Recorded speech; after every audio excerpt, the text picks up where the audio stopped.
Chapter 5 of Michael Andrew Žmolek's Rethinking the Industrial Revolution, 5 Centuries of Transition from Agrarian to Industrial Capitalism in England.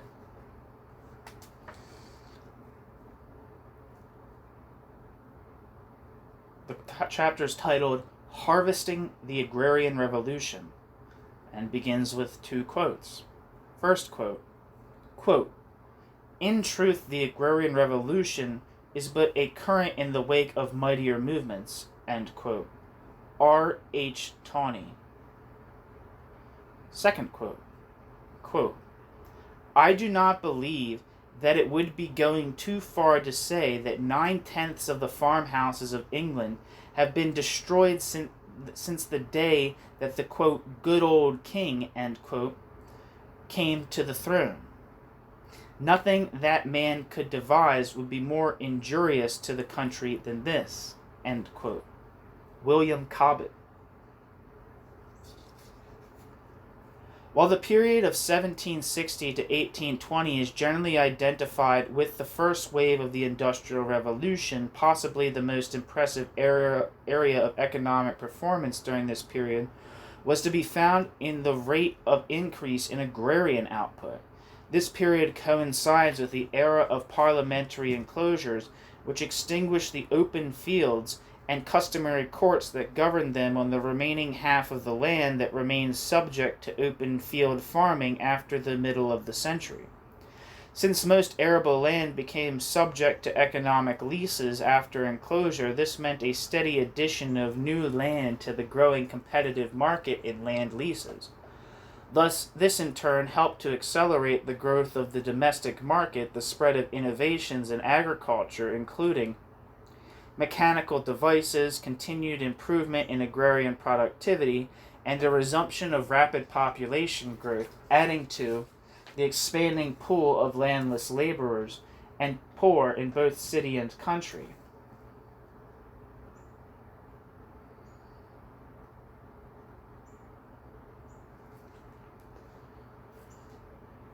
While the growth of population and the expansion of cottage manufacturing were common developments across Europe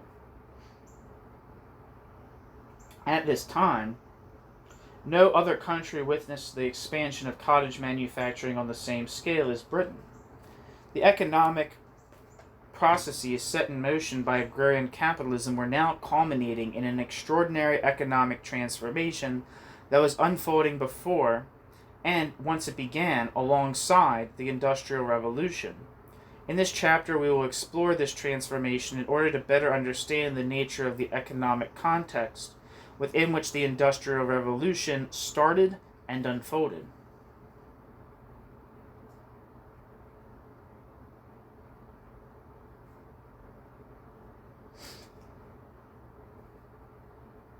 One second.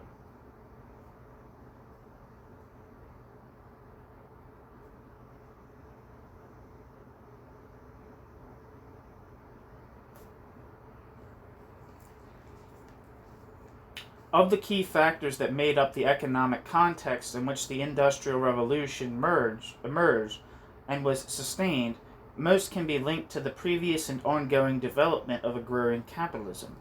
These include a price recovery, renewed population growth contributing to an expanding surplus population, no longer tied to the land, with increasing numbers already engaged in domestic manufacturing, an expanded supply of grain on improved agriculture,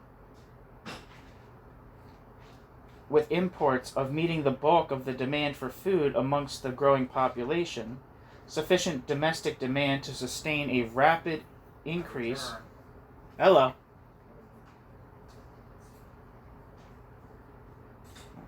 in manufacturing, accumulated savings for capital formation, along with a growing system of country banks and a rapidly improving system of transportation on turnpike roads and canals. The expansion of colonial markets is an additional factor that can be associated with success in war and empire building, and with the growth of domestic production, the former expanding demand for manufacturers while supplying the raw materials to be worked, the latter generating the supply to meet overseas demand. This impressive but incomplete list presents a challenge in terms of sorting out what is surely a complex pattern of causal relations. A tendentious sketch is offered in diagram 5.1. That's why I paused earlier. I was looking at it, but I can't explain the diagram verbally. The factors are grouped under three general headings: disembedding, population, and trade. In the three sections that follow, we will discuss these three areas, population, trade, and disembedding, in that order. As previously discussed in Chapter 3, during the so-called period of agrarian depression, increased investment in improved methods and agrarian technology was itself an attempt to compensate for losses due to falling prices by intensifying cultivation and boosting overall productivity. Left to its own devices, the process of generating ever greater productivity gains in response to low prices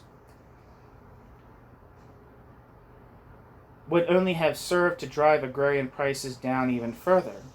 By the mid-1740s, prices reached a low and the number of closure bills faltered. By the 1760s, the low agricultural prices, stagnant population growth, and sluggish trade that had characterized the economy in the first half of the 18th century had undergone a reversal. Grain exports, having peaked in 1745, continued until 1780 when, as a result of recurring poor harvests, Britain was compelled to import considerable quantities of grain, 238,000 quarters for the first time. Rising prices would have made British grain less attractive than previously to buyers in foreign markets, but this could not be the primary reason why grain exports reversed. Nor could it be due to increasing agrarian productivity, since this had continued to increase during the period of low prices and continued to grow further as prices recovered. The primary reason why grain exports dried up had to be that a growing population with steadily rising average incomes would have served to soak up the agrarian surplus. The recovery in prices also appears to generally follow the resurgence of population growth. Thus, upon first examination, population growth appears to be the primary causal factor behind the unsteady recovery. At the same time, we cannot overlook the important contribution made by the expansion of overseas trade in allowing for further expansion of the domestic market. This presents the opportunity of reconsidering both the demographic model and the commercialization model at the same time, and contrasting these with the significance of agrarian capitalism, treated as a long-term transformation in social property relations.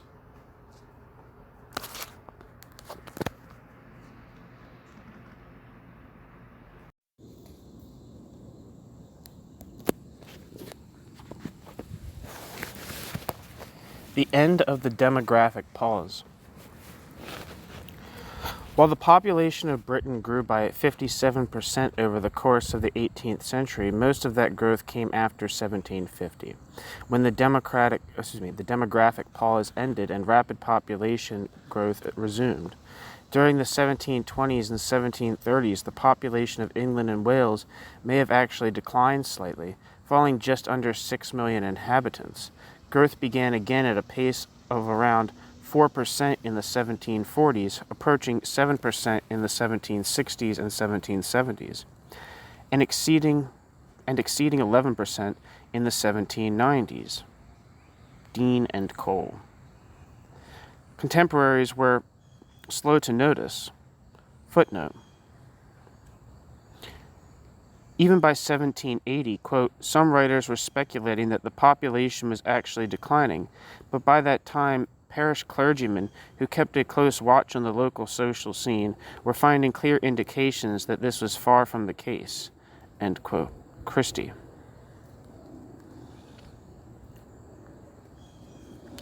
Remarking on the simultaneity of the upswing in population growth and agricultural output, Dean and Cole write, quote, it is impossible not to be struck by the close connection between the pattern of growth at home and the course of population change, and it is natural to inquire how far the two are causally related." End quote. Dean and Cole. There can be little doubt that population growth as a factor exerted tremendous influence on the economy, or that economic growth and population growth were intertwined. But population growth was a double-edged sword. During economic recessions, as during the American and French wars, population growth could lead to depressed wages and increased misery. During the period of heavy investment in growth, as during the interwar periods of 1763 to 76, 1783 to 92, and after 1815, population growth could contribute to speedy recoveries by cooling the pace of wage increases. Footnote. This way of putting it might lead to confusion by implying that war simply depressed the economy. Several times in this study, we have seen how war both stimulated production and diverted capital from investment, with the two trends somewhat offsetting one another. However, in the specific period we are considering, the economy grew throughout, so it would be quite misleading to imagine that during the American and French wars, economic growth slowed tremendously or came to some sort of standstill. The point is simply that growth tended to be more robust during the inter- and post-war periods.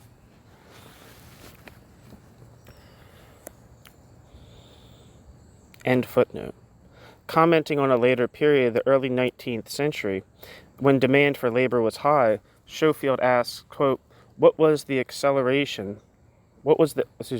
Schofield asked, quote, "Was this acceleration in both the population and in the demand for labor coincidental? Did the population grow in response to the demands of an expanding economy, or was the economy stimulated by the demands of an increasing population?" End quote.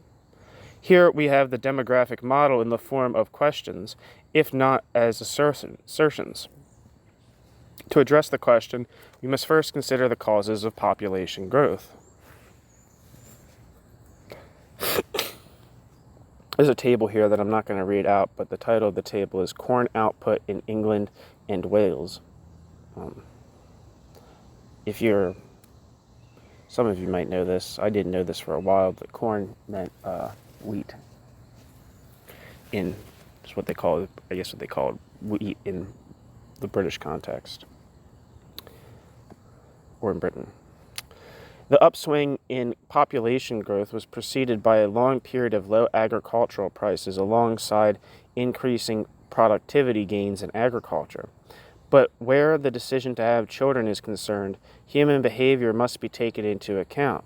Cheap food and plentiful employment are economic factors that can contribute to cultural change by creating the conditions whereby couples may find it more feasible to marry and start a family at a younger age. But we cannot simply deduce the specific causes of population growth from economic variables. The specific causes may be many and complex, contrary to the predominant view that decreasing mortality rates were the primary cause of population growth. Schofield suggests that for the 19th century, the actual cause may have been increasing fertility rates. He suggests further that higher rates of fertility may have been caused by young persons marrying at an earlier age. Footnote. Schofield adds the comment that, quote, "In the 16th and 17th centuries, changes in celibacy emerge as very much more important than changes in the age of marriage in causing changing GRRs being gross reproduction rates." In concurrence, Ewings asks why the rate of population growth was slowed during a time of plentiful resources, and suggests that the answer lies in the delay in the onset of marriage. End footnote.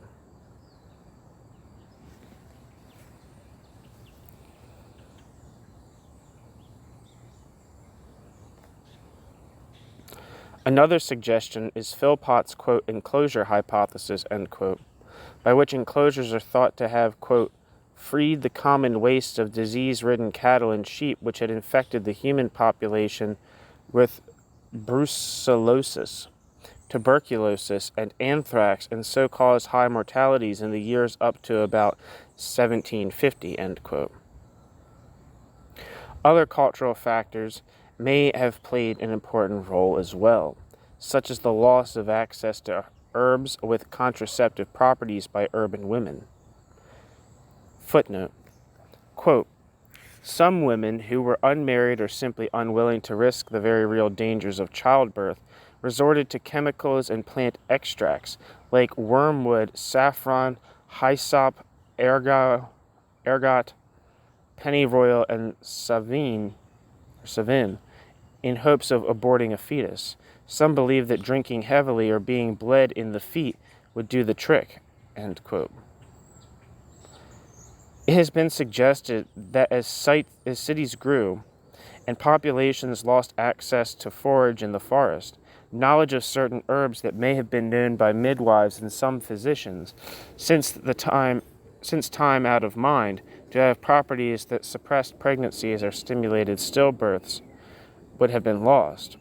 Where before women may have quietly and secretively used such herbs as a kind of, quote, morning after pill, end quote, their access and knowledge to these options may have been lost or cut off with the move to the cities, thus removing an option that in the past may have served to limit the fertility rate to whatever degree.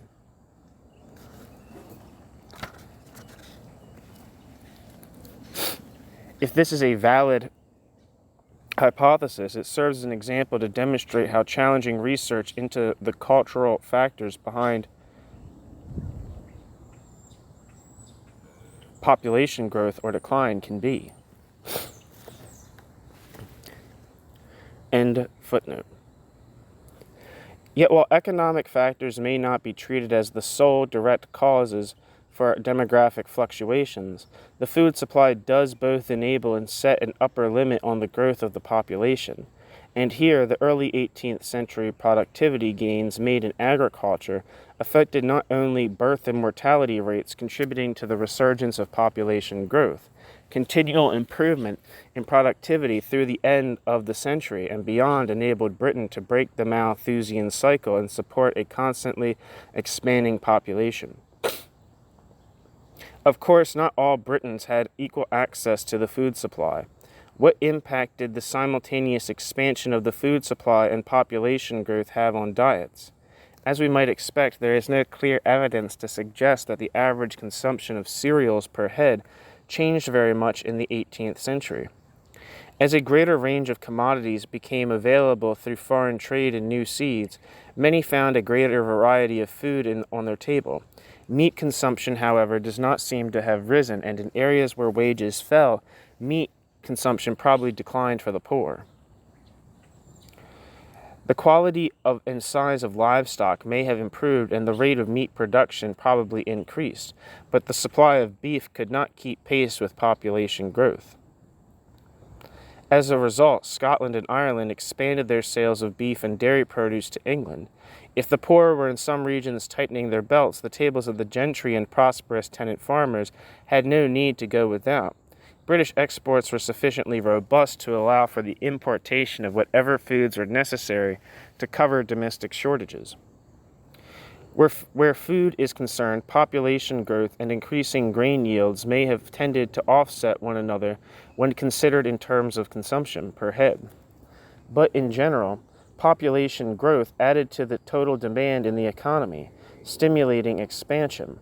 Since we have also seen that growth in the food supplies provided the enabling factor for population growth, the answer to Sheffield's question is that population and agrarian economic growth are mutually stimulating. But given that Britain's economy continued to expand during the long demographic pause, even during a mild population decline, the demographic model cannot hold. While population growth may have provided a powerful stimulus to growth, it remains one variable among others.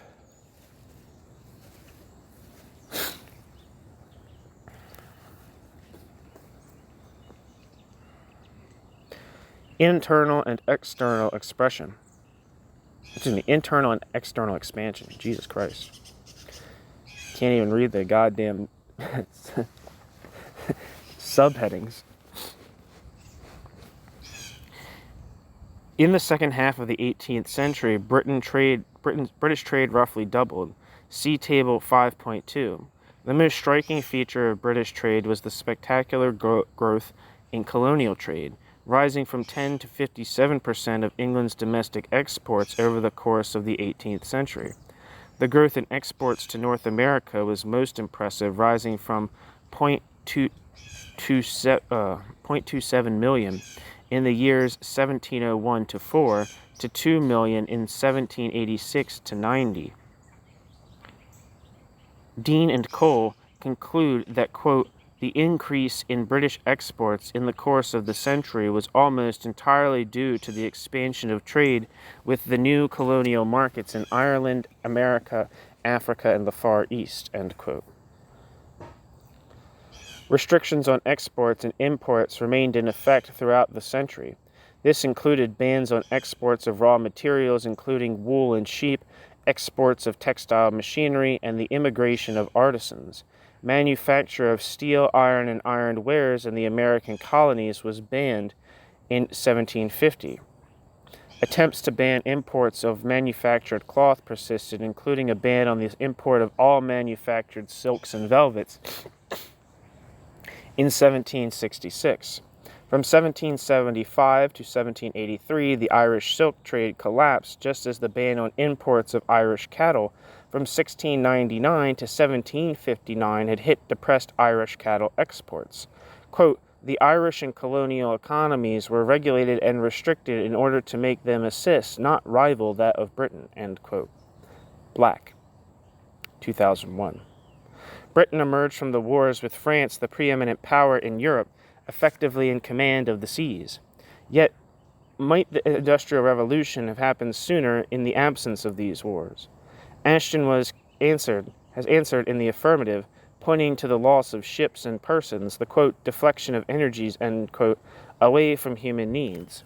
Ashton writes, quote, if there had been no wars, the English people would have been better fed, better clad, certainly better housed than they were, end quote. Ashton. Neff, on the other hand, finds that on balance war provided a positive economic stimulus. Footnote. Quote, the French Revolution and the Napoleonic Wars helped Great Britain to gain a tremendous lead over continental countries in industrial development, just as the religious wars in the 30 Years' War had helped England to become the foremost country of Europe in the development of heavy industry during the late 16th and early 17th centuries, end quote. While in the case of the Napoleonic Wars, Neff certainly means to include victory as an important part of the stimulus to industrial development. Throughout his writings, Neff makes references to state demands for production, such as shipbuilding being generated by war.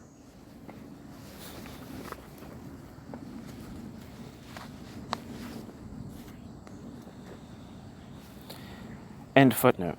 Wilson finds that aside from the major depression in the economy during the years 1761 to 2, which may have been brought on by the diversion of capital out of the domestic economy for the war effort, war cannot be held directly responsible for other periods of economic slump. Clearly, war had both positive and negative effects on economic development.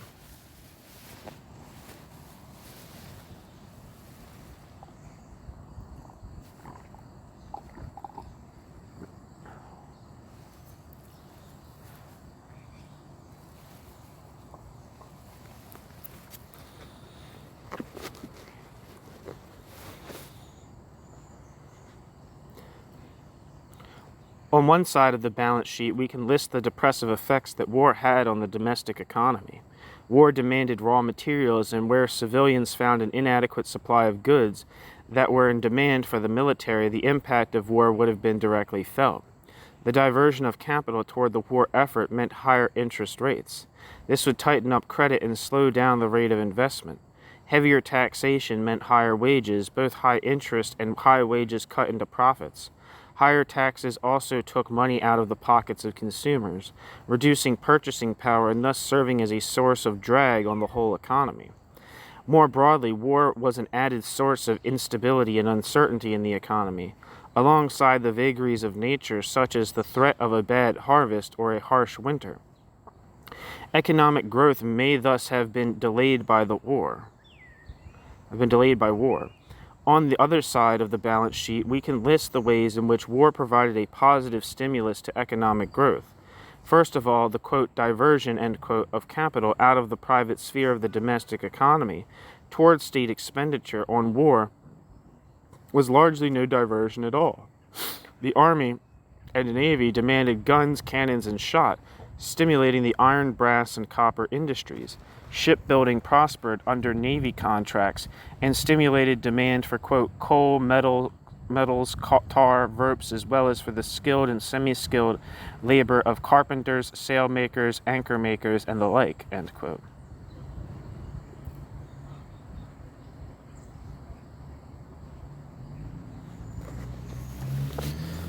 The impact of the textile industry is more complex since clearly war interrupted exports to overseas markets. At the same time, imports declined, easing up competition and freeing up space for domestic produce on the domestic market. Simultaneously, the demand for uniforms allowed much of the industry, especially woolens, to offset the loss of overseas markets by acquiring government contracts. Yet even if on balance manufacturers were forced to cut back on production during wartime, they had reasons for long-term optimism provided that Britain prevailed in war, for the acquisition of new territory by wars meant new markets.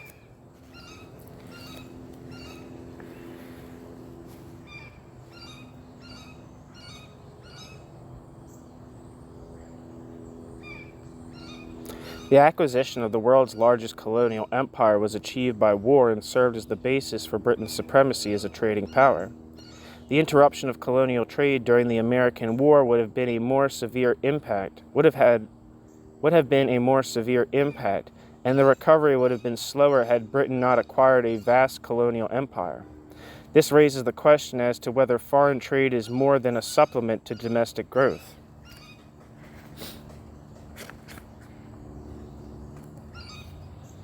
McCloskey challenges the notion that foreign trade was as significant for growth as is widely believed. This specifically attacks the, quote, primitive, end quote, and old school notion championed by the likes of Rostow as well as Dean and Cole, that foreign trade acts as a, quote, engine of growth, end quote. McCloskey invokes Harberger's law to draw the conclusion that, quote, only 13% of any change in income can be explained by foreign trade, end quote. This explains McCloskey is insufficient to account for figures such as an overall growth in the economy of 100% between 1780 and 1860. Furthermore, McCloskey challenges the notion that growth in trade can explain economic growth, noting that, quote, exports are not the same thing as do income, they are new markets. At this, end quote.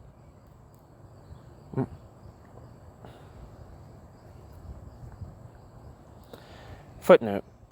Named after the economist A.C. Harberger, Harberger's law states that, quote, if one calculates a gain amounting to some fraction from a sector that amounts to, again, a fraction of the national economy, one is in effect multiplying a fraction by a fraction, end quote, showing that the average gross barter terms of trade varied by a ratio of as much as around 2% over the course of the 18th century, meaning that at most roughly terms of trade doubled. McCloskey then multiplies this rough estimate of a possible 10% increase in the terms of trade by the share of the UK's gross national product taken up by foreign trade, which was 13%.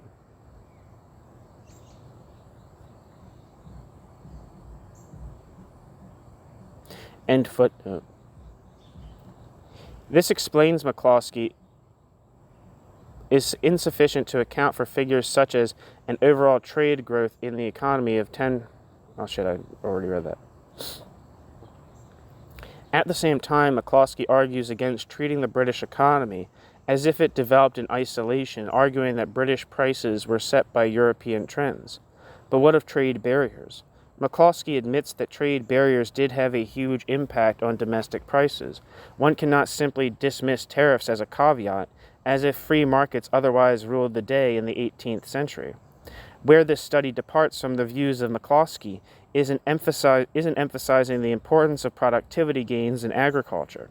McCloskey does discuss productivity gains other than in terms of how to measure such gains using price indexes, but does not ask how it became an imperative for Britain to seek out and or create overseas markets, or how Britain was able, for the first time in history, to break through the limits of growth and continue indefinitely to supply a steady rising demand for its products.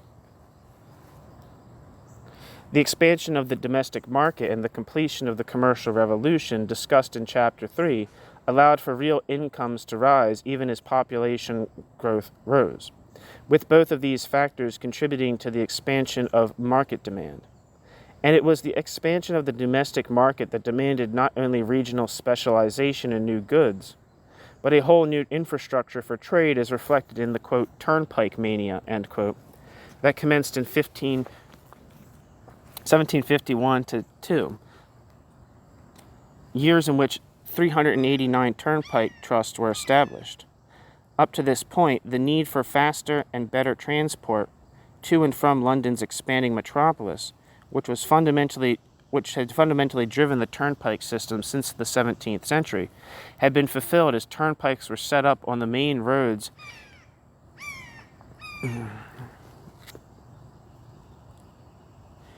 in and out of the capital, lowering travel times and possibly expense as well. Now rising towns such as Liverpool, Manchester, and Birmingham began to exert a demand for better feeder routes. During the 1750s and 1760s, turnpike acts were passed at an average of 40 per year, as compared with an average of 8 per year between 1700 and 1750. Footnote. Never mind, no footnote. Just says Dean and Cole. In the early 18th century, regulations were passed to limit the load weight, the number of horses, the size of wheels, and the width of axles as a policy of, quote, making the traffic conform to the roads, end quote. But the enormous increase in domestic trade and traffic necessitated a shift of emphasis. New policy stressed improving the roads to conform to the traffic, and this would require new feats of engineering. Footnote. A blind engineer named John Metcalfe devised a method for road building similar to that of the Romans used, packing chipped stone to form a camber for drainage on top of a foundation of stone blocks, and digging roadside ditches to improve drainage. On the soft subsoils, he used heather to promote drainage by creating a convex surface. Later, during the construction boom years of 1788 to 95, Thomas Telford and John Loudon Macadam developed further innovations. Telford stressed solid foundations and used multiple layers of different types of stones, covering the surface with gravel. Macadam's less expensive and less durable method was to form a foundation using packed stones, covering this with broken stone or flint, which would settle to form a hard and arched surface. These methods were not significantly improved upon until the advent of the steamroller in the 1860s. End footnote. The results of improved roads and improved coaches would prove to be dramatic. In 1754, it took 4 days to go from London to York. By 1785, one could reach Newcastle in 3. Despite the dramatic improvements, the turnpike system could not by itself sustain the required level of expansion or growth necessary to meet the rising needs of a growing economy and population. The development of a parallel system of domestic transport would be required.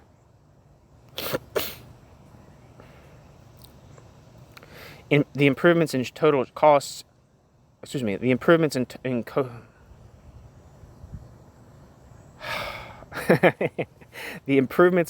shipping in the first half of the 18th century were followed by the canal era in the second half. The canal era coincides more or less precisely with the era of parliamentary enclosures and the Industrial Revolution. Like the Industrial Revolution, two necessary factors for the canal boom were expanding market demand and investment capital. But the domestic market itself would in turn be reorganized by the provision of a faster and less expansive means of transporting goods.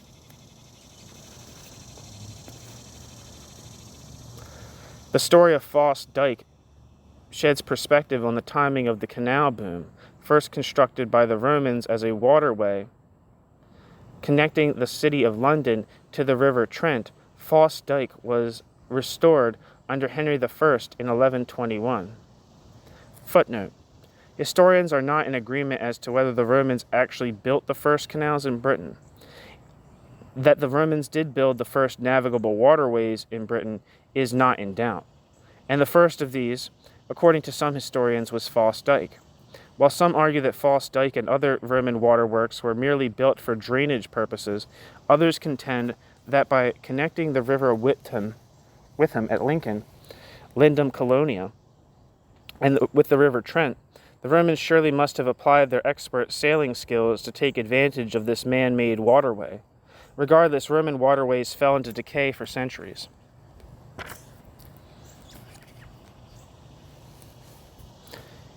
End footnote. From 1620 to the 1740s, Foss Dyke changed hands several times but was never made profitable. Richard Ellison reopened the waterway in 1744, and by 1766 it was bringing in £595 per year, a figure that approached £3,000 per year when the canal passed from the hands of Richard Ellison II to Colonel Richard Ellison III.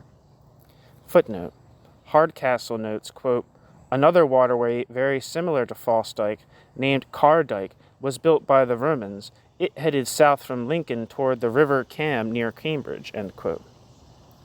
So having been available for centuries, why did Foss Dyke only become profitable coincident with the canal era? Quote, if canals, say, are to explain part of the growth of income, end quote, writes McCloskey, quote, it must be explained why a technology available since ancient times was suddenly so useful, end quote.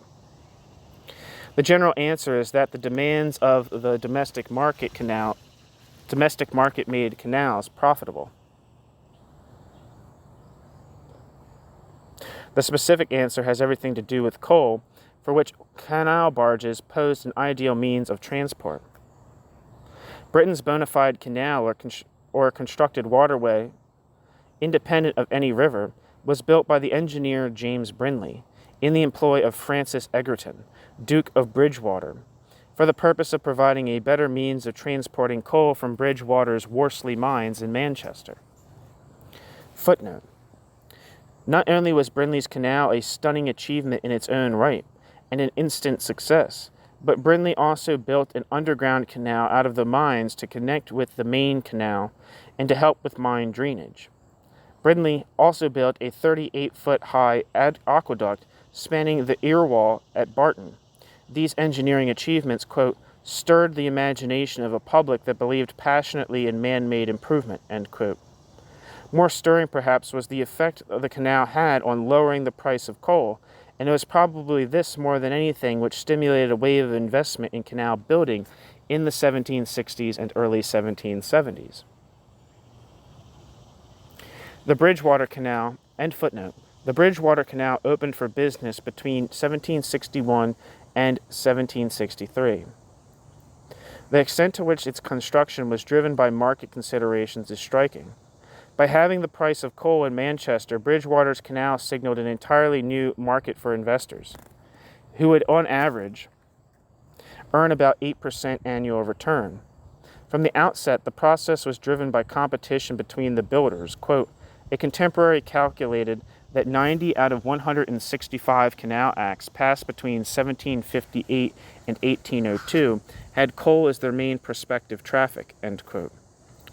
Matthias, 1983. The demand for coal was driven by the growth of towns, and following Darby's method of smelting with coked coal spread beyond Coalbrookdale in the 1750s by the iron industry.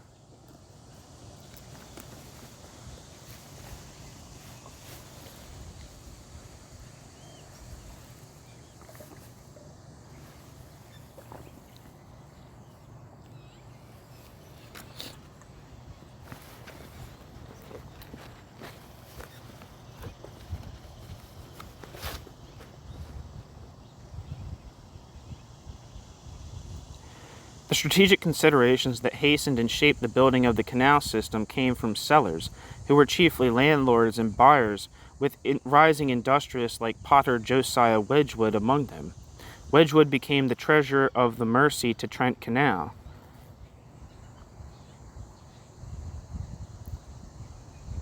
Think of that. Sorry, I had to think of that. That Jerry and the Pacemaker song that's like, ferry across the Mersey.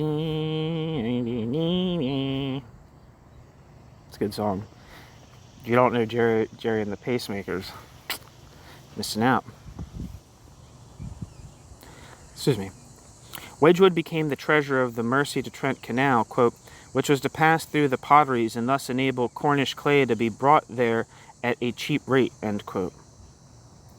Wedgwood the potter, together with his friend and associate Thomas Bentley, busied themselves with, quote, indefatigable zeal, end quote, over the Mersey to Trent Canal. Carriers and innkeepers opposed the scheme, end footnote. Carriers and innkeepers opposed the scheme, afraid of losing traffic on their roads. Some landowners also refused to sell. When Brindley presented the plans before Parliament in London, Wedgwood joined him to point out its utility, arguing that not only the potteries would benefit, but also that, quote, the iron industries of Warwickshire needed water communications and were condemned to stagnation as long as means of transport were lacking, end quote. Quote, when at last, on July 26, 1766, the work was begun, Wedgwood had the honor of turning the first sod. Almost immediately on the line of the canal, he bought the land on which his great Etruria factory was built shortly thereafter, end quote.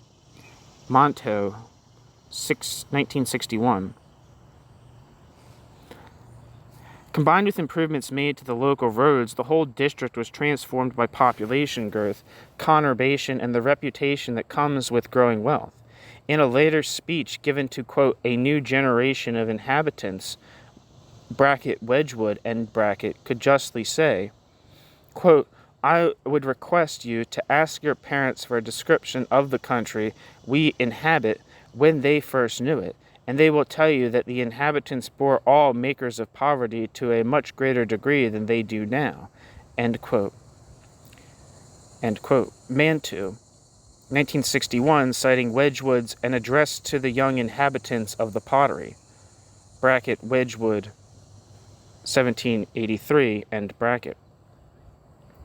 Other industrial capitalists who shared Wedgwood's vision of how canals would expedite the flow of commodities within the domestic market were Matthew Bolton and Samuel Garbett, both of Birmingham. End footnote. The Trent and Mersey Canal opened in 1777 and included over 708 locks and 5 tunnels. One as long as 2 miles. Footnote.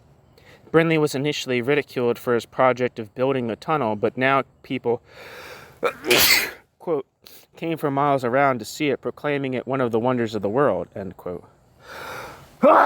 Jesus Christ. Allergies. Where am I? Okay, end footnote.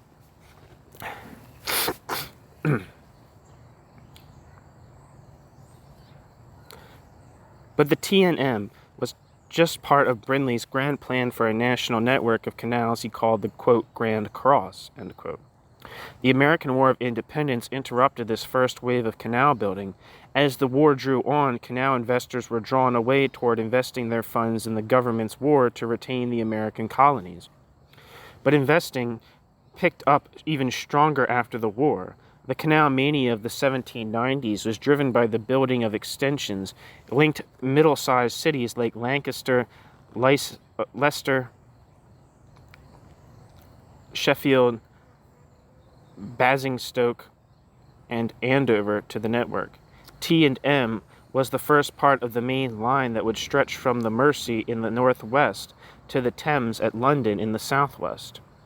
Upon the eventual completion of a, quote, Grand Union, end quote, line running toward London and the T&M, The, quote, cross, end quote, across this main trunk would be canals connecting the Severn in the southwest and the Trent in the northeast, by way of the Bridgewater Canal, connecting with the Leeds and Liverpool Canal, which would cross the Pennines. The Grand Union Canal was by far the largest project. It was approved by Parliament in 1793, opened in 1805, and only fully completed in 1813. By the late 18th and early 19th centuries, Britain had developed the most advanced transport and communications infrastructure in the world. The cost may have been as much as £200 million, which, quote, was far exceeded by the reduction in transport costs, end quote. More remarkable still is that whereas the risk, expense, and time requirements are typically too great to attract anyone but governments in the building of such public works, in Britain, quote, it was almost entirely native enterprise that found both the initiative and the capital to lay down the system of communications which was essential to the British Industrial Revolution, end quote. Acts of Parliament, however, were essential. They allowed land to be acquired and prodigious sums of capital to be raised without the investors bearing the liability. Quote, canal shares became freely negotiable and were quoted on the stock exchange like government securities at the end of the 18th century, end quote. Matt Mathias. Canal building, then, was every bit as much a form of private enterprise as enclosing or factory building. Although industrial demand provided a part of the stimulus and industrial capitalists partook in the strategic planning, canal building was mainly responding to the demand for coal and the expanding domestic market more broadly. The steadily expanding output of grain would also travel on the canals. These examples of extraordinary cost and effort being expended on improving and developing the transportation facilities, what we call the infrastructure of trade, remind us that markets do not automatically appear once the producer has produced and the consumer is ready to consume. Marketing and as an activity itself requires the expenditure of labor power.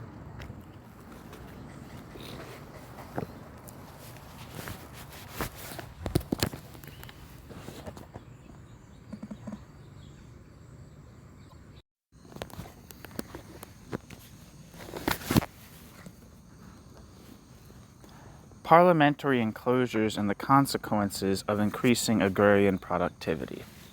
Second and key is that the proportion of the population no longer dependent upon the land but increasingly dependent upon the market for their subsistence was continuing to rise. The number of enclosure bills presented before Parliament between 1720 and 1750 never went over 50 per decade, after which the numbers rose rapidly. Footnote, quote, between 1760 and 1850, over 7 million acres were enclosed by Act alone, an average of more than 125,000 acres per year compared to the mere 7,300 from 1715 to 1760, end quote. Christie, 1982, end footnote. By 1760, most of East Anglia and Southeast England had been enclosed without Acts of Parliament. Over 50% of the Acts of Parliamentary enclosure passed after 1760 were for enclosing fields in the core counties of Cambridgeshire, Huntingdonshire, Northamptonshire, and Oxfordshire. Starting in the 1770s, the last assault on rural common rights commenced with a new wave of enclosures. In all, some 2.95 million acres of open fields and their associated commons in 14 counties were enclosed by Acts of Parliament between 1760 and 1820, representing over 69% of the total open fields and associated commons in England. The effects of enclosure were profound. The demand for an increasing herd of animals on the land for pasture meant forests were felled and trees pushed to the margins of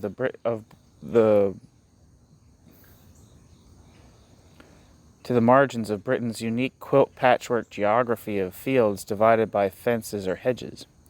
In the England of 1760, poor land use, quote, and the ravages of animals had almost stripped the country of trees, end quote, and the peasants were in their wake. Of the two types of parliamentary enclosure, the conversion of arable land was more controversial than the conversion of waste and commons because it directly removed the tenant's access to means of subsistence. Obtaining an act of enclosure brought in not only the strong arm of the state to force the issue, but the arguments of influential critics of those who defended common right. Since resistance to enclosure was almost entirely a local affair, the quote liberal end quote critics were able from the 1760s on to frame the debate in terms of the interests of the nation against the conservative and parochial interests of the countryside. Not coincidentally, it was in the period of parliamentary enclosures that the professional lobbyist appears. Quote, after 1770, customary tenancies and medium-sized farms began to disappear under the impact of agricultural improvement, accentuating the gulf between the larger tenant farmers and the mass of the rural poor. Cottages were increasingly consigned to having simply a cottage and a garden, although in many areas they still retained access to wastes and commons, and laborers likely rented even their own dwelling. The number of enclosure acts slowed after 1777, no doubt in large part due to the American War, and, quote, for a time at least, arrears of rent testified to comparatively depressed conditions for the farming community, end quote. Dean and Cole. Yet once the pace of enclosure acts recovered, the pace doubled and continued to accelerate until 1820. As the rate of population growth accelerated over the 1750s, it reinforced the expansion of the domestic market. It also reinforced, or after 1760,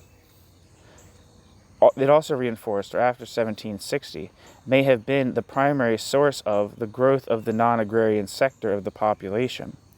But the key point here is that it would be all too easy to overlook the window between the recovery of prices and the onset of accelerated population growth and simply attribute the recovery in prices to population growth without weighing the considerable impact that the increasing market dependency of the population would have on prices. Since the growth of the domestic market is part and parcel of the expansion of the growth of the non-self-subsistent or market-dependent portion of the population, the commercialization model is describing the same process as the theory of agrarian capitalism, but where it fails is in seeing only a quantitative change in the growth of markets while missing the critical qualitative change to market dependency. By itself, the British population's increasing dependence upon the market for the necessities of life would have increased the overall level of demand, having an upwards effect upon prices. The demographic model is one step further removed from the matter than is the commercial model, since it confuses what is essentially an effect of rising productivity and falling prices, namely population growth, for the cause.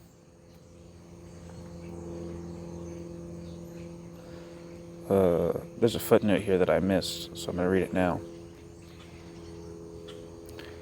According to Berg, quote, it is not widely argued that agricultural improvement was labor-using rather than labor-saving, so that most of the industrial labor force must have arisen out of population growth, end quote.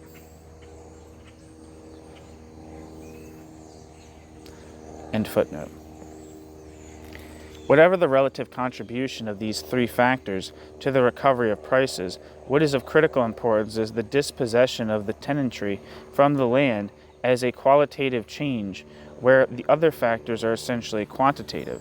Only the qualitative change can explain the break with patterns of the past, but it was the ability of the agrarian capitalist economy to break through the limits on the expansion of the non-agrarian sector of the population on the basis of increasingly productive agriculture that set Britain apart from any other economy.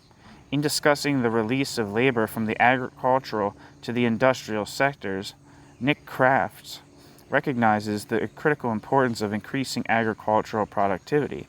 Given a situation of rapidly increasing rapidly rising agricultural demand and rising population growth, how on earth, asks Crafts, could the economy afford to release labor from the agricultural to the industrial sector, allowing the Industrial Revolution to take place at all? Quote, Suppose agriculture is characterized by diminishing returns to labor, and suppose also that food demand grows at the same rate as population.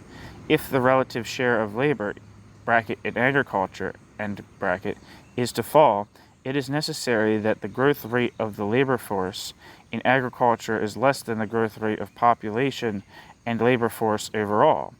This appears to pose problems, for whilst the demand for food grows with the population, the food supply grows less rapidly even if all the extra labor were to be used in agriculture, which would of course amount to de-industrialization. Clearly, to feed all the extra population and also industrialize it is necessary to Clearly, to feed all the extra population and also industrialize, it is necessary to secure rising output per agricultural worker, which itself requires either innovation or investment in agriculture to permit the release of labor. It is clear that between 1700 and 1760, the condition for the release of labor was easily met by British agriculture.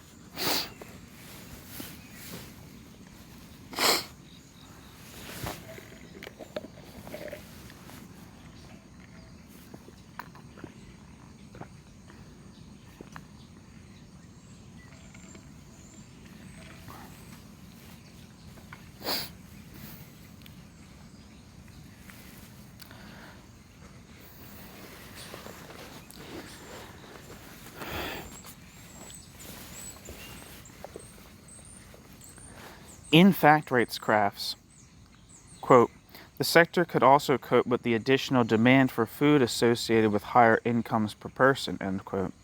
What allows this condition to be met for Crafts is the rising productivity of agriculture. Note, however, that Crafts speaks only of productivity growth, a quantitative factor, and does not acknowledge the transformation of class and property relations in the development of agrarian capitalism that facilitated increasing agrarian productivity, or the extension of that qualitative transformation in the expansion of the share of the population becoming market dependent. It should not surprise us, then, that Crafts falls back on that third of the three quantitative models of change, the technological model, to explain the Industrial Revolution, by stating that there is, quote, a good case for neglecting the timing of the famous inventions in cottons and textiles as a random exogenous shock, end quote. With the implication that, quote, the rapid structural changes characteristic of the Industrial Revolution were not readily predictable in the mid-18th century. In other words, technological change provoked a serious switch in direction from the course which was inherent in the type of growth experienced up to that time, and the outcome can be regarded as truly revolutionary, end quote.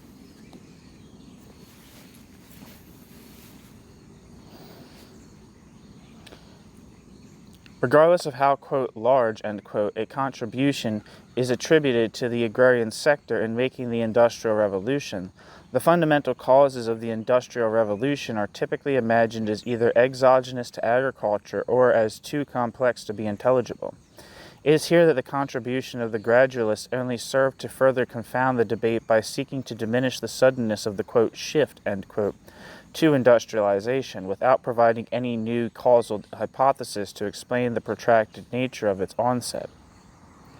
Rather than seeing the continuity between an agrarian economy generating greater and eventually unrivaled productivity gains and the application of machinery to industry as driven by the same economic logic behind a drive for improving the productivity of labor, Crafts maintains a hermetic seal between the two sectors of the economy. His immediate concern is merely to explain how a release of labor away from agriculture was possible under conditions that would on the surface seem to militate against it. Then out of the blue comes along the application of new technologies to industry, and the entire economy is, quote, shifted, end quote, in a new direction. Without understanding the severity of technology's impacts on productivity, one might fairly ask whether the Industrial Revolution, quote, shifted, end quote, the economy in a new direction, or actually, quote, completed, end quote, the unfolding logic of a new capitalist economy based on market principles by bringing these principles more fully to bear upon industry. We will explore this problem more fully in the coming chapters. The era of high parliamentary enclosures came more than a century after the Civil Wars and the redefinition of Parliament as the instrument of state power, expressing the unanimity of the ruling landed class, specifically in economic matters. Parliamentary enclosures followed upon the last Jacobite uprising in 1745 and began to accelerate during the Pitt-Newcastle ministry, which had brought a symbolic closure to the lingering Whig and court versus Tory and country schism.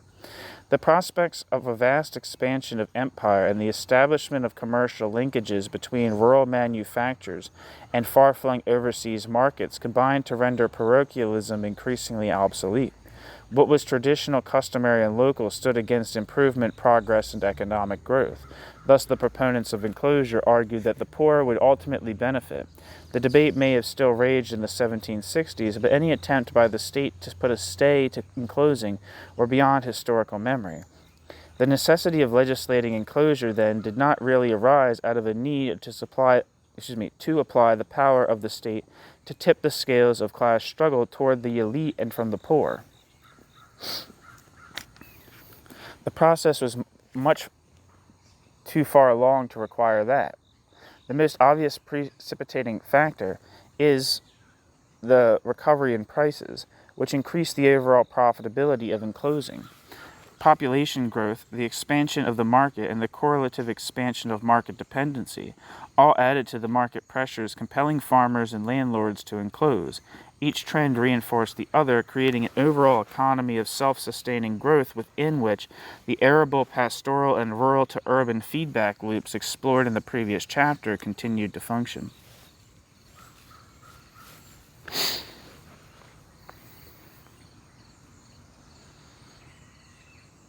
The Great Enclosure Debate. The impact of enclosures upon the inhabitants of the village has been a topic at the center of the running series of debates over the course of the last century. To call this controversy a series of debates is accurate because a very wide range of specific topics are involved. This complexity has to do with the complexity of the enclosure movement itself. At the same time, however, it could be argued that all of the controversy amounts to a, quote, great debate, end quote, between scholars representing the Marxist and liberal approaches to economics. On one side are the, quote, pessimists, end quote, who place class struggle at the center of the analysis and have tended to view enclosures as leading to immiseration through the loss of access to land and commons for the peasant, cottager, or smallholder. On the other side are the optimists, the, quote, optimist, end quote, who put contracts between, quote, free, end quote, buyers and sellers in the marketplace at the center of their analysis and tend to see enclosure by agreement as a kind of democratic exercise that afforded even smallholders the opportunity to benefit from enclosure by taking advantage of new market opportunities. In this sense, perhaps it is more accurate to say that the, quote, great debate, end quote, had incorporated a discussion of enclosures rather than to say that there's been a, quote, great debate, end quote, over enclosures. Three distinct features of enclosure are the demarcation of a piece of land by erecting a fence or a hedge, the abolition of mixed properties and holdings on the same field of arable land, and their combination into units farmed by one cultivator rather than many, and the extinguishing of customary tenancies on arable land, and rights to use the commons. According to Butlin, these three processes, quote, were not inevitably concomitant or simultaneous. Quote, the simple world in which all land was either common or enclosed turns out to be imaginary. Reality was far more complex.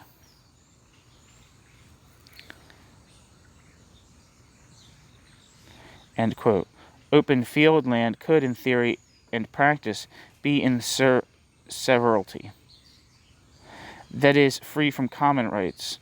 Equally, enclosures, fenced parcels occurred in common fields. The basic distinctions to be made, therefore, are between open or closed land, a physical criterion, and land which was either in common or in severalty, a legal and operational criterion.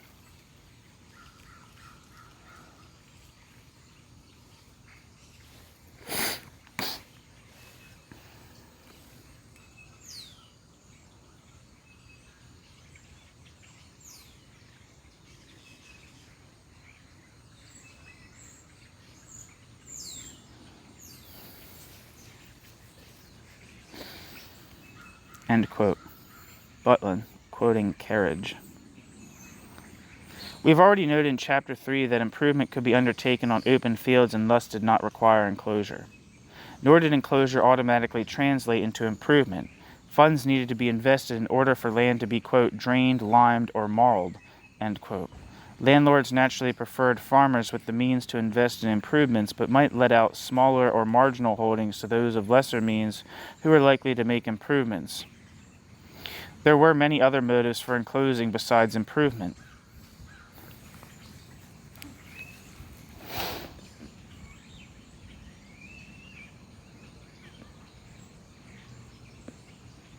Footnote. Neeson argues that while common field farmers were less likely to innovate than domain farmers, quote, where significant piecemeal enclosure did occur, the result may have been an invigorated common field agriculture coexisting with a proto-enclosed one, and where this happened, the two agricultures may have fed one another, end quote. End footnote. Second footnote. For example, in the case of parliamentary enclosures, Mingay explains that, quote, the object of the Enclosure Act was sometimes merely to get rid of the last rump of the open fields and commons, or to confirm an enclosure carried out previously by agreement among the owners, or to complete the exploitation of the wastes and tidy up an inconvenient and confused accumulation of small closes, end quote. Mingay, 1968. The use of the term, quote, merely, end quote, here betrays Mingay's dismissiveness of the importance that the, quote, last rump, end quote, of commons may have had to the local producers who relied upon it for firewood, for grazing their animals, or for collecting fertilizer for their fields.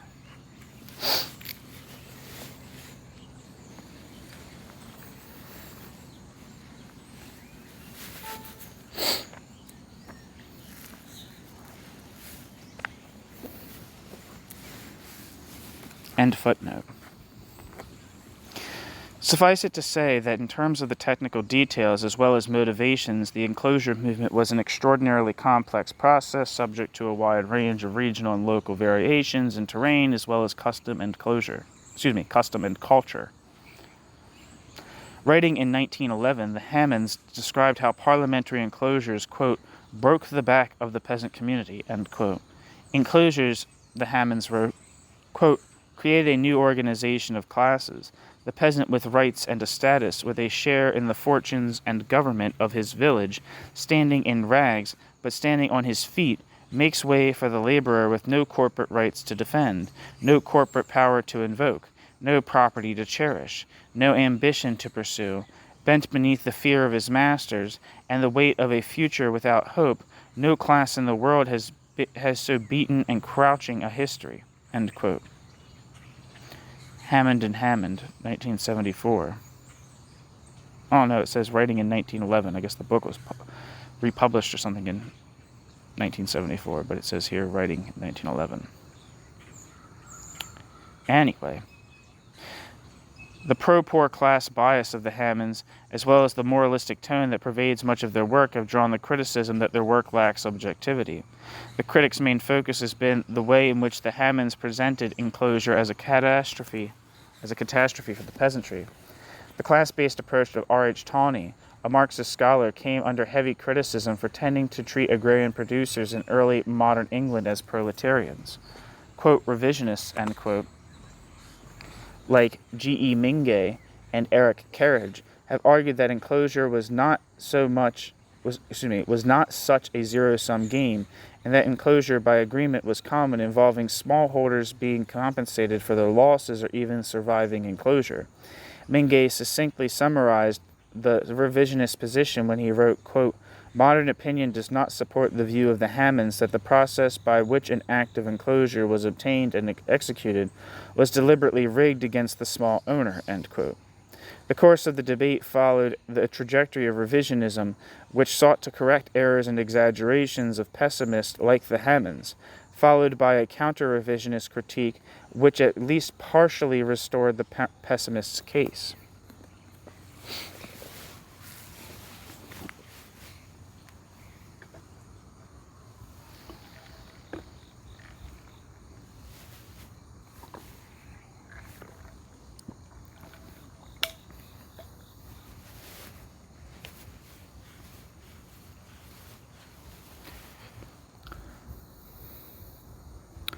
Turner cites research by the Soviet historian Lavrovsky, who found that the percentage of land held by landowners not belonging to the nobility, gentry, or church was higher the later the enclosure. For Turner, the implication of this is that in regions like the south of England, where early enclosures took place, the peasantry was virtually extinguished. But elsewhere, the peasantry's resilience became a factor in delaying enclosure. Subsequently, high agrarian profits during the French wars induced these recalcitrant, quote, peasants, end quote, to enclose. Turner then makes a salient observation, noting that studies like Lavrovsky's showed the dynamism of agrarian change and that enclosure was not necessarily the dominant aspect. Quote, "It followed that the real issue was not necessarily the social upheaval at enclosure, but more broadly the social upheaval caused by all elements of agrarian capitalism," end quote. It is doubtful that Turner had in mind the same definition of, quote, agrarian capitalism, end quote. Footnote. Turner adds, quote, "Some of these, quote, peasants," end quote, in fact were behaving like capitalists and we must recognize that a strong commercially minded small land ownership structure is not incompatible with a Marxist interpretation of the 18th century, end quote. Certainly Marx recognized that many peasants turned to what he called petty commodity production to supplement their incomes, but Marx surely recognized that a peasant turned petty producer turned capitalist was no longer a peasant. End footnote.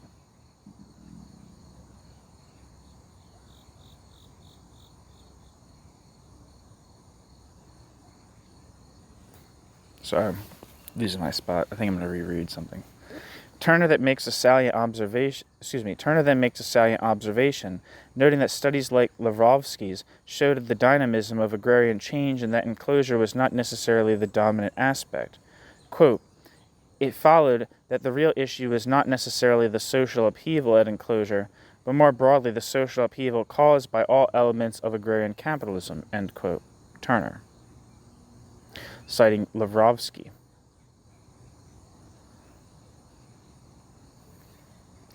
It is doubtful that Turner has in mind the same definition of, quote, agrarian capitalism, end quote, as used in this study, but at face value this statement is in complete accord with the thrust of the present study. Turner also follows Lavrovsky's work through to the conclusion that the, quote, peasantry, end quote, as a whole was weakened by enclosure as wealth was concentrated in the hands of large land owners. The work of Davies and Chambers corroborated Lavrovsky's findings that the period of 1780 to 1830 saw an increase in the number of owner-occupiers in parishes where enclosure came late, at least in the East Midlands. The problem with Davies'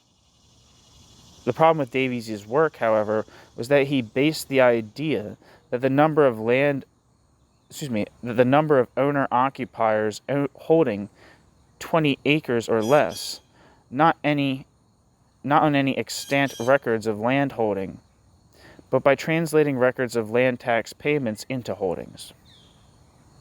While Chambers found that there were large numbers of owner-occupiers in parishes after enclosure, this may have been a factor of the practice of recognizing the legal rights of squatters and cottagers who held no land in arable at enclosure. Menge reaches the general conclusion that small farmers did decline but did not disappear. For Menge, the agricultural revolution is, quote, a slow and protracted affair, end quote, a, quote, long drawn-out process, end quote, in which the effects of, quote, parliamentary enclosures were by no means so sweeping as was once supposed, end quote. Menge, 1968. Menge also finds that the major periods of decline for smallholders came in the 17th and early 18th centuries. Echoing this, Carriage has put forth the claim that by 1700 only a quarter of the land left to be enclosed remained in open fields, such that, quote, the hoary fable of the supreme importance of parliamentary enclosures should be relegated to limbo, end quote, end quote. Carriage as cited in Butlin. This leaves Turner to the tentative conclusion that, quote, the best that we can say, end quote, is that enclosures before 1700 appear more important than previously thought, but involved less enclosure by agreement, while parliamentary enclosure would only become important after 1700. Turner, 1968. Another tentative conclusion offered by Turner is that even if the numbers of smaller owner-occupiers did not decline after enclosures, many of them nonetheless sold their holdings shortly after enclosure, thus providing a landless labor force. This leads to the next area of controversy. Did enclosures, by releasing labor from the land, directly provide the landless proletarian workforce for the Industrial Revolution? Chambers did not question the Marxist notion that proletarianization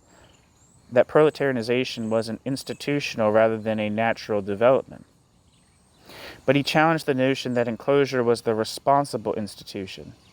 Chambers argued instead that it was the, quote, unabsorbed surplus of rural population and not the main body which became the industrial workforce, end quote. A surplus resulting from population growth, not enclosure. Crafts challenged Chambers' work by looking at counties other than Nottinghamshire, the sole focus of Chambers' study, where he found no evidence of population growth after enclosure, alongside evidence of out-migration, even if absolute numbers of workers engaged in agriculture rose. Crafts noted relative to population growth, this still meant that a declining share of the population was engaged in agriculture, and an overall release of labor out of the agrarian sector. Turner adds to this discussion the proposition that relative price factors between land, labor, and industry may have played a role, in that as land prices rose, the increasing use of labor after enclosure may have reflected the increasing relative value of labor to the newly improved and therefore more valuable land. Turner then suggests that if enclosure so, quote, anchored, end quote, labor on the land by improving efficiency, then, quote, if relative rural depopulation occurred, the institutional creation of a labor force was not enclosure nor agrarian capitalism, but industry itself, end quote, which Turner muses, quote, could lead to an ultimate turnabout in the Marxist view of this history, enclosure anchoring the labor force on the land and industry trying to pry it off, end quote. In this way, Turner combines Chambers' thesis that enclosure was not responsible for rural depopulation with Kraft's argument that a release of labor nevertheless did occur.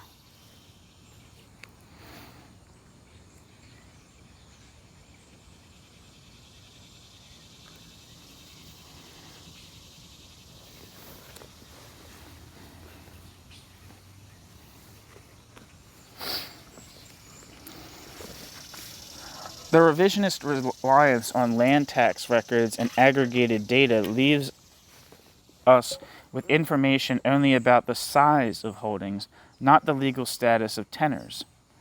To speak of a small occupier's disguises the more to speak only of small occupiers disguises the more important transition from open fields being cultivated by, quote, peasants, end quote, to enclosed farms being cultivated by small tenant farmers, end quote. But there's no quote there. Jesus Christ, losing it. To speak only of small occupiers disguises the more important transition from open fields being cultivated by, quote, peasants, end quote, to enclosed farms being cultivated by small tenant farmers.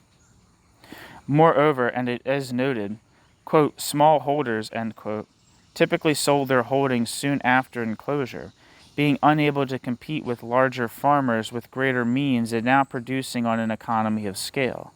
Second, there appears to be a tendency to look only for proximate linkages between enclosure, population, and the labor supply.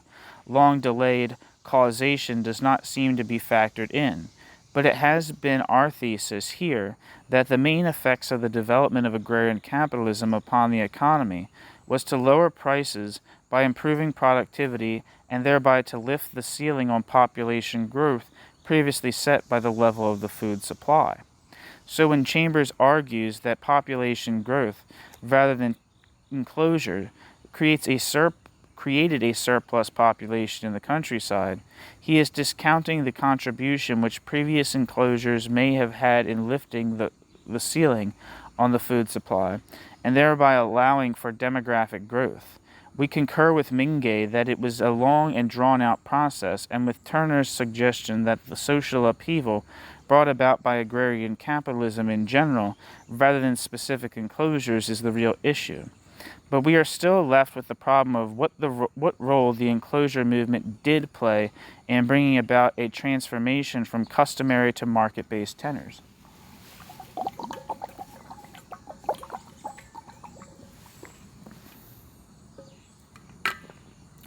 Mingay argued that the, quote, common field system was wasteful, expensive, and difficult to work so long as dispersed holdings, common grazing rights, and sharing of the commons remained its basis, end quote. Enclosing offered, quote, a means of rapid transformation to lower costs per acre, higher yields, and greater profits on a larger cultivated area, end quote. Neeson has countered this view of the open field system as inefficient by arguing that, quote, living off the produce of commons encouraged frugality, economy, thrift. Productive commons had always been the insurance, the reserves, the hidden wealth of commoners. They were the oldest part of an ancient economy. They gave commoners the fuel, food, and materials that kept them out of the market for labor and out of the market for consumption too. And the more productive the common, the more independent the commoners. The habit of living off commons made the habit of regular employment less necessary. For commoners, it was customary to make a living first out of the materials on hand. After all, the common came first. Wage labor was a relatively recent arrival. This is not to deny the existence of wage labor. Earning wages was necessary, but until they became the lion's share of income, wages were supplementary, not central to a commuting economy. Looking for regular, constant employment was unnecessary, where commons were rich reserves, end quote.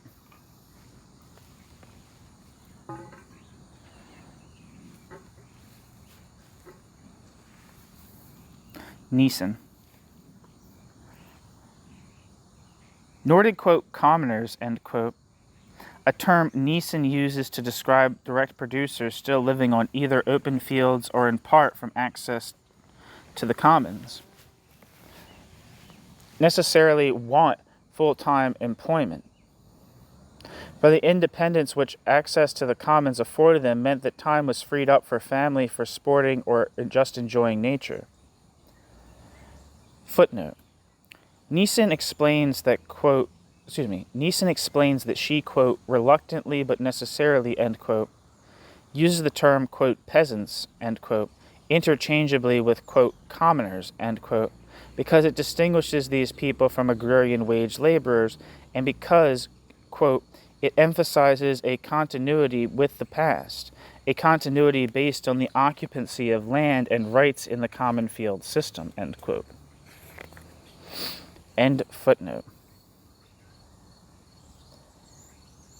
As we have noted, such independence was increasingly viewed by landlords and farmers as laziness and idleness, which was but another way of expressing regret at the lost opportunity to exploit their labor power. Another problem with the revisionist approach is thus its tendency to uncritically adopt the attitude of the proponents of enclosure and their harsh criticisms of common field systems, commoners, and squatters.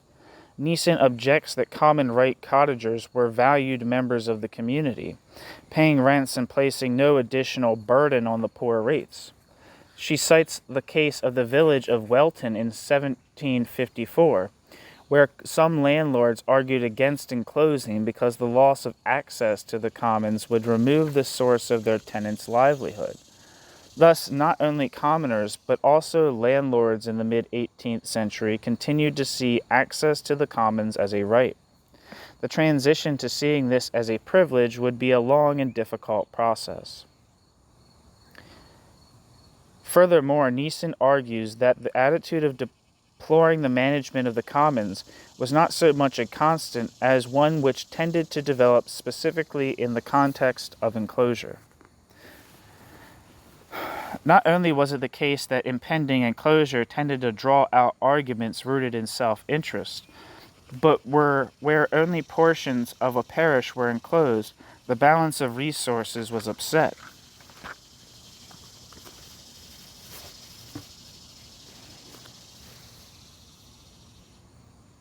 And the once viable lifestyle of the commoners now put under strain. Quote, enclosure transformed relationships in common field villages, changed the terms of the argument as soon as it looked certain, but it is important to note that enclosure was the reason for this change in behavior, not the common field system. And it was in the context of enclosure that improving opinion in general began to deplore commons management. Quote, that Ruskins, end quote, the overstocker, the trespasser, the adjuster, the unscrupulous champion who, quote, robbeth by night and prowleth by the flitcheth by day, end quote, stalks the pages of enclosures' accounts of the common fields from Tusser on. For this reason, as critics of common fields, they miss the point. They fail to look at the system in its own terms. If we do this, we see at once how imperative was the need for common pasture to work efficiently, and therefore how vital was effective regulation. We remember that the centuries of agricultural production generated by the common fields. Simply put, common pastures had to serve the common stock adequately, and grain had to be grown. In the end, common fields gave way to enclosed farms. But this does not mean that the, quote, good, end quote, agriculture triumphed over, quote, bad, end quote, like some conquering hero in a Gothic romance, end quote. Neeson, 1996. To argue that the common field system was, quote, inefficient, end quote, is in some ways to treat it as a capitalist operation, or perhaps more to the point to see customary rights as nothing more than a, quote, break, end quote, upon the development of capitalist rationality. This follows from the Smithian tendency to universalize capitalist economics, which we discussed in the introduction. Neeson's work has helped us to understand the custom-based social relations of the open field system on their own terms. Although, as we noted, it was not always the case, enclosure typically meant the extinguishing of customary law and associated customary rights, and the conversion of enclosed fields to the status of freehold tenure as property over which the individual owner held absolute rights of ownership as recognized in common law. Both the higher rents enjoyed by enclosing lands and the imperative arising from market competition compelling landowners and tenant farmers to assume control over the production process in order to more efficiently respond to the dictates of the market contributed to the drive towards converting land to capital. For landlords, on the other hand, enclosure was unquestionably a good deal. The higher rents usually translated into a return on their investment of 15% or more. Mingay argues that, quote, it must have been correspondingly profitable to the farmers whose greater productivity allowed them to pay much increased rents, end quote, which by which he means, quote, farmers commanding capital, end quote. By which he means, quote, farmers commanding capital, end quote. Both landowners and, quote, farmers commanding capital, end quote, must have favored enclosures out of their, quote, desire to take advantage of the market more readily and more completely than could be done under the limitations of the common fields. For the small landowner, quote, enclosure was of dubious value, end quote. Those who had been freeholders before enclosure were now as vulnerable as the copyholder who had received some land as compensation for the loss of the right to cultivate strips in the open fields. Exposure to the market meant higher rents, higher poor rates, and in general competitive market pressures that they had not been exposed to prior to enclosure. Being responsible for improvements, they might try to mortgage their holding in order to borrow the funds for investment, but this left them in the precarious situation of having to generate a sufficient profit to repay the loan. And then being in such a vulnerable position during a bad year could easily result in foreclosure. For the cottager, enclosure brought the, quote, double blow, end quote, of loss of access to land and rights of common. Quote, no argument about the rise and fall of classes can do justice to this effect of enclosure, end quote, writes Neeson. Quote, whether the English peasantry disappeared or not, the effect of enclosure on the last generation of open-field peasants was profound, end quote. The loss of access to land and commons meant the loss of access to the means of subsistence, which is but the correlate to their being rendered exposed to the market and ultimately dependent upon the market for wages with which to buy food and other means of subsistence.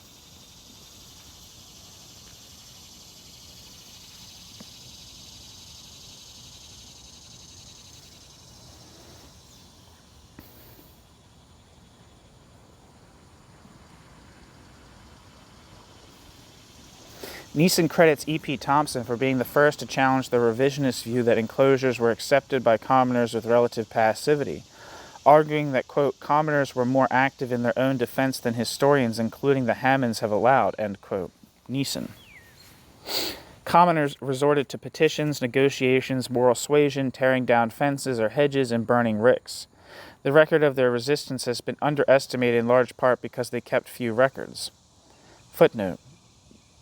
Quote, it cannot be emphasized too strongly that the absence of records of illegal opposition makes any attempt to establish its dimensions impossible, end quote. End footnote. Once an enclosure bill became an act, opposition generally became unlawful. While Thompson acknowledged that recent scholarship in the time he was writing had shown that the, quote, rules of the game, end quote, were played more fairly than the Hammonds had portrayed it, stressing that in spite of this, there lay a danger in losing sight of the, quote, larger fact that what was at issue was a redefinition of the nature of agrarian property itself, end quote. Neeson has challenged the revisionist claim of fairness. Neeson points out that Parliament would in many cases waive or bend the rules, such as ignoring orders that the bills be publicly displayed in the parish before being introduced, ignoring the informal rule that 4/5 of the land to be enclosed should be held by supporters of the bill.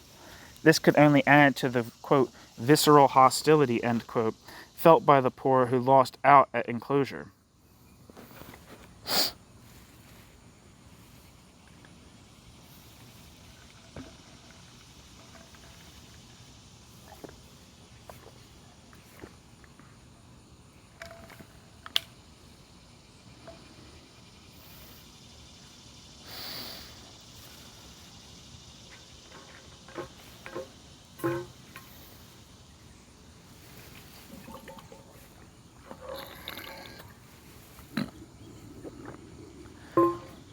The first peak in parliamentary enclosure came in the 1770s and was interrupted by war in America.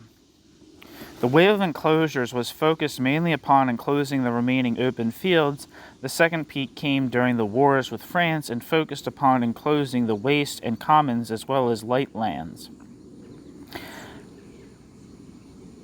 According to Mingay, quote, between 1793 and 1815, 1 million acres of waste and commons were enclosed by acts, in addition to that enclosed by agreement, end quote. Much of the debate covered here is based upon research on enclosures in 3 counties which saw over 50% of their land enclosed between 1750 and 1818.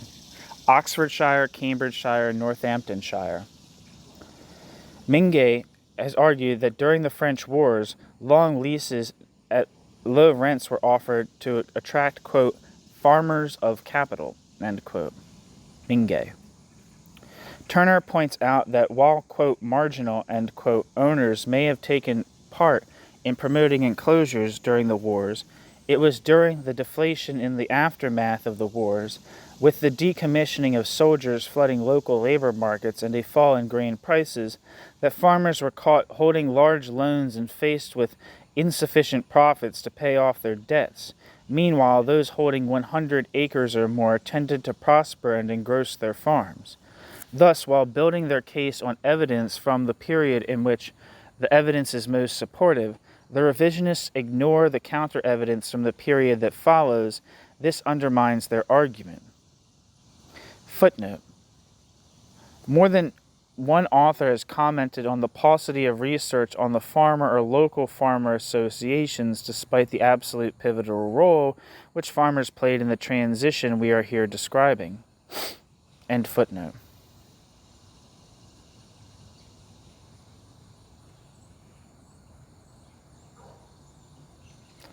Thus, while building their case on evidence from the period in which the evidence is most supportive, the revisionists ignore the counter-evidence from the period that follows. This undermines their argument. George Comnenel takes Eric Carriage to task for making 2 unwarranted assumptions about enclosures. First, Carriage appears to assume that in the case of enclosure by agreement, tenants had no room for grievance when their interests had been respected under the law, even if the law said that they had no, quote, legitimate, end quote, claim to the land, as if laws cannot be bent for unfair or illegitimate purposes. Second, the doctrine of estates was natural and inevitable, rather than being a specific feature of English common law. What Carriage and fellow revisionists take for granted is that not only England, but every society prior to the advent of capitalism was based upon agrarian labor regulated by customary norms that dictated how production was carried out. What the revisionists fail to explore is the normative social relationships of the field system, which they tend to treat as simply an obstruction blocking the development of an already existing capitalism that had to be removed in order for capitalism to grow. Enclosures generally involve the extinguishing of not only customary rights and tenors, but also the manorial courts which enforce these rights. Enclosure was thus necessary for the development of agrarian capitalism because it enabled the owner to escape entirely the jurisdiction of customary law, something which could only be effected through the complete enclosure of the manor, thereby extinguishing the local court. But it was more than a matter of clearing away the old to allow the new to develop. Enclosure was something that required positive action and which could create social upheaval at the local level. The positive action was the establishment of absolute rights of property, quote, real estate, end quote, under the common law doctrines of estates. Where Carriage imagines estates as the, quote, natural and inevitable development of social progress, end quote, Comnenel challenges the notion that, quote, the creation of farms held and operated exclusively in severalty, without community control, end quote, an arrangement that runs against the normative structure of social production in not only England, but virtually every agrarian society that had ever existed, should be taken for granted as natural and inevitable.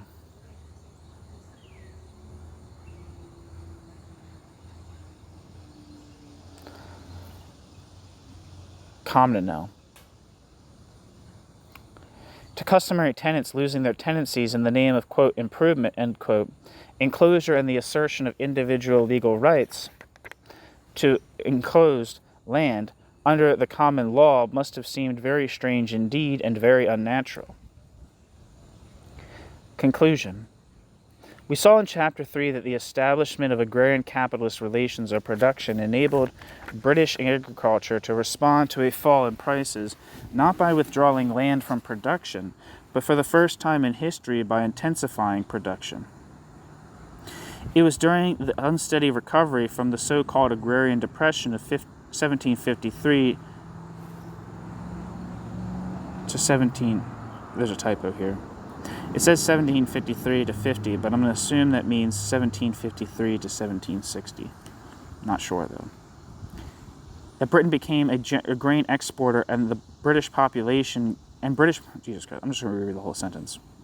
It was during the unsteady recovery from the so-called Agrarian Depression of 1753 to 60 that Britain became a grain exporter and British population growth began to rise rapidly alongside the turnpike and canal manias and a rapid acceleration of trade and production during the period when the Industrial Revolution began in earnest. The recovery of agrarian prices attracted more investment in enclosure, the pace of which doubled after the American War and accelerated even further during the French Wars.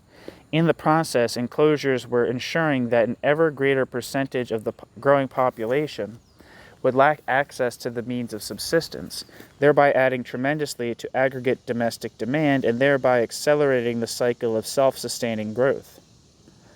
In the latter half of the 18th century, agrarian capitalism bore its fruit. Bitter fruit for agrarian laborers and smallholders, extravagant fruit for the landowners and larger farmers.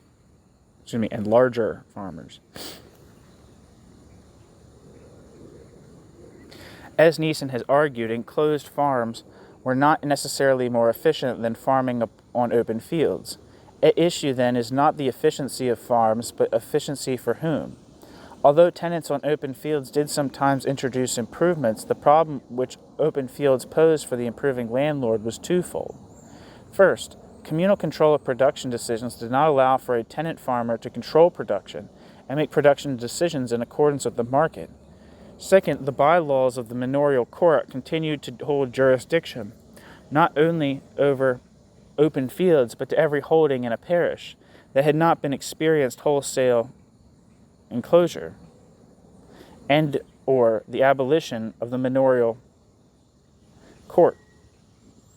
Enclosure became an imperative in the context of an increasingly competitive market in grain and land leases.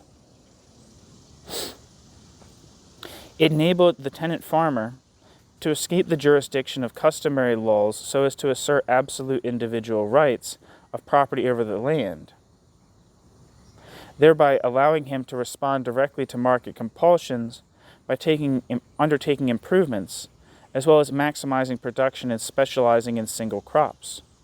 To this end, parliamentary enclosures proved both useful and effective.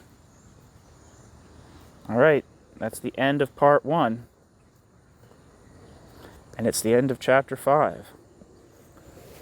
The next part is called, quote, "Such Machines as Cannot Err," end quote. Capital and Technology in the Making of Industrial England, 1700 to 1800.